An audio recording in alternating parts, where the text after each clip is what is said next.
La famille, désolé, hein. J'ai oublié d'en parler tout à l'heure dans la vidéo que j'ai faite là. Euh, je vais vous donner un exemple parce que peut-être vous avez eu du mal à comprendre. Si tu as ta propre sœur que tu aimes beaucoup, tu vas à l'étranger et quand tu reviens au pays, tu trouves ta sœur en train de faire par exemple la prostitution. Donc tu as ta sœur qui devient prostituée parce que en temps d'absence, elle n'avait pas à manger. Il n'y a pas d'opportunité, elle n'a pas de diplôme, elle n'a rien du tout. Donc elle est prostituée quoi. Donc les hommes la payent pour qu'elle puisse coucher avec eux. Ouais.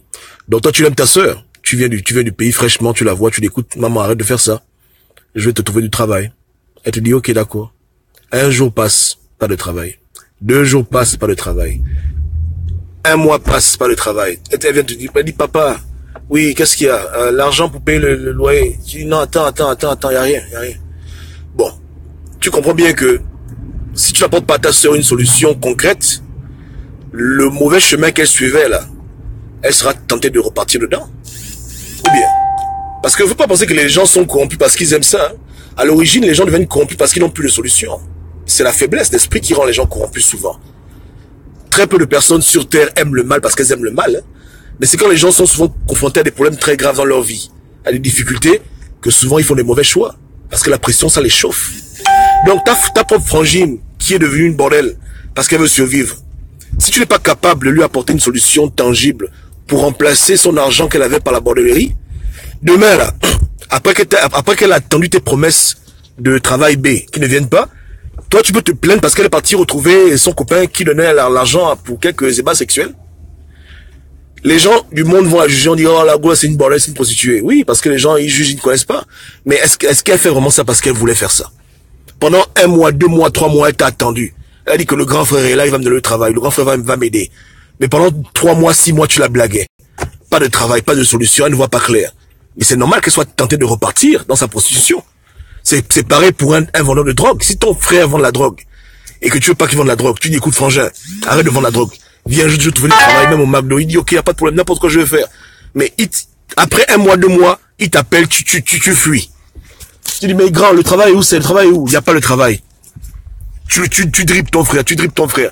Mais tôt ou tard là, quand son enfant va commencer à pleurer, papa, je veux manger, machin, il aura la pression. Il n'a pas de diplôme, il n'a rien du tout. Il va aller tranquillement repartir vendre sa drogue. Et quand tu le verras revendre la drogue en route, tu vas dire bon voilà, tu es mauvais, tu es méchant. Non, tu dois te taire. Parce que pendant un temps, il t'a fait confiance, tu n'as pas pu lui apporter une solution. Ou bien. Et lui ne voit rien d'autre que de faire ce qu'il a toujours fait. Mentir, voler, tricher. Alors, vous comprenez? C'est comme ça. Celui qui veut empêcher que sa frangine devienne une pute doit aider sa frangine financièrement. Mais si tu veux pas l'aider, après elle se débrouille comme elle se débrouillait, et elle fait la bordellerie, tu vas venir à dire que non, c'est une bordel. C'est comme ça. Donc, dans la politique, quelque part, il faut aussi comprendre ça. C'est pas pour excuser les hommes politiques, mais il faut comprendre qu'il y a des gens qui avaient décidé de faire un effort de combattre pour le Gabon. La même manière que Jean Ping a menti aux Gabonais, ils les ont aussi menti à eux. Donc quand ils repartent chez Ali Bongo, beaucoup repartent par déception. Bien beaucoup partent par déception, parce qu'ils ne voient pas clair. Ils n'ont pas les bons réflexes, puisqu'avant c'était des criminels. Vous pensez que parce que quelqu'un a dit qu'il va arrêter de voler, qu'il ne sait plus voler.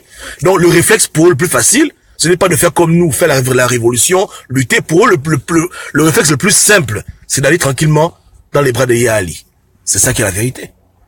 Parce que ils ont cru en leur grand frère qui leur a promis monts et merveilles. Le grand frère n'a pas été capable de leur amener là où ils voulaient aller.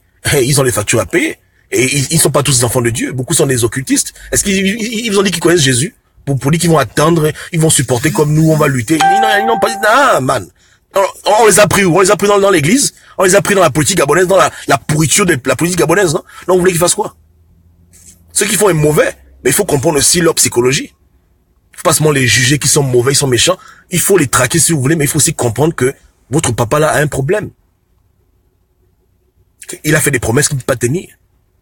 Et c'est triste de voir les gens aller aux élections. C'est triste de voir les gens aller devenir ministre d'Ali Bongo. Mais parce que beaucoup de gens, à part la politique, ils ne savent rien faire. Il n'y a que ça qu'ils savent faire. Et ils ne veulent pas apprendre autre chose. Donc ils font la paresse d'aller tranquillement chez Yaya Ali. C'est comme ça. Parce qu'il faut que la vie, il faut avancer. C'est comme une femme qui est découragée d'appliquer les jobs. Elle dépose le dossier partout, on la refuse. Elle dit, bon merde, pourquoi je m'embrouille? J'ai un corps qui est beau. Viens, je me donne à n'importe quel homme et puis on me paye. Voilà pourquoi aujourd'hui, il y a beaucoup de femmes qui font la prostitution. D'autres parce qu'elles aiment ça, c'est vrai. Il y a aussi des hommes politiques qui sont méchants, mauvais. Dieu seul sait qui est qui. Mais il y a aussi le cas de figure où quelqu'un se sent obligé de faire le mal parce qu'il ne voit pas d'autre solution. Il n'a pas la foi, il n'a pas le temps, il n'a pas d'énergie. Il prend le chemin le plus court, le raccourci parce qu'il a été déçu. Ou bien. Voilà mon point de vue. Comme je dis, ce n'est pas pour les excuser. Hein. Je jugerai chacun. Pour moi, rejoindre Yali, c'est pas une bonne chose. Mais il faut comprendre qu'il y a des gens qui vont le rejoindre dans le futur ou même maintenant parce que ils sont déçus du plan B. Le plan B qui est devenu tabou que les gens ne veulent plus citer. Les gens veulent penser du revers de la main. On ne parlez pas de ça. C'est le passé. C'est pas le passé.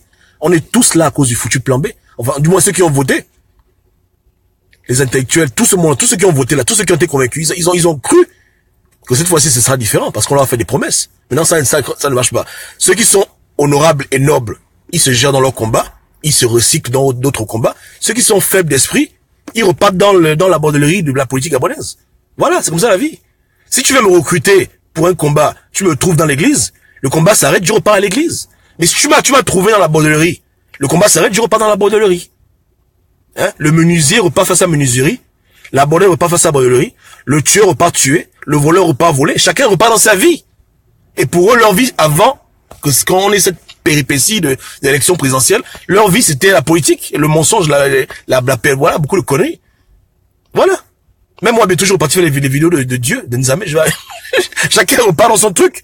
Hein? Là où on t'a trouvé dans le combat, tu repars dedans. À quel niveau? Bon, je blague un peu, mais c'est ça.